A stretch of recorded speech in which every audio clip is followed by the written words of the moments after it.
Bumagsak ang kita ng GMA Network na pinamumunuan ng bilyonaryong si Felipe Gozon sa unang 6 na buwan ng 2024 dahil sa sumadsad na kita mula sa mga advertisement at paglipat ng viewers sa digital media. Umabot sa 49% ang nawalang kita mula sa GMA7 sa unang 6 na buwan ng taon. Apektado ng sumadsad na kita ang television ad sales na umabot lang ng 7%, habang 7% naman sa radio division. Hindi na lang rating sa television ang basihan kung malakas ang isang primetime drama. Meron na ring streaming service na napapanood sa Netflix, Amazon Prime, HBO, VIU at marami pa. Sa panahon, ang palabas sa TV ay pwede nang ma-access sa iba't ibang platform. Ang key dito ay consistency.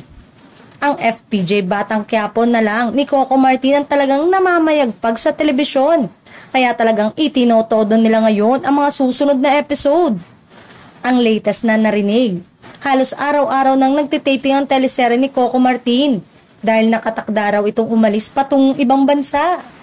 Hindi lang kumpirmado kung saang bahagi ng Europe siya pupunta at kung kasama ba si Julia Montes. May pinaghahandaan kasi ang hari ng telebisyon sa future ng mga mahal niya sa buhay.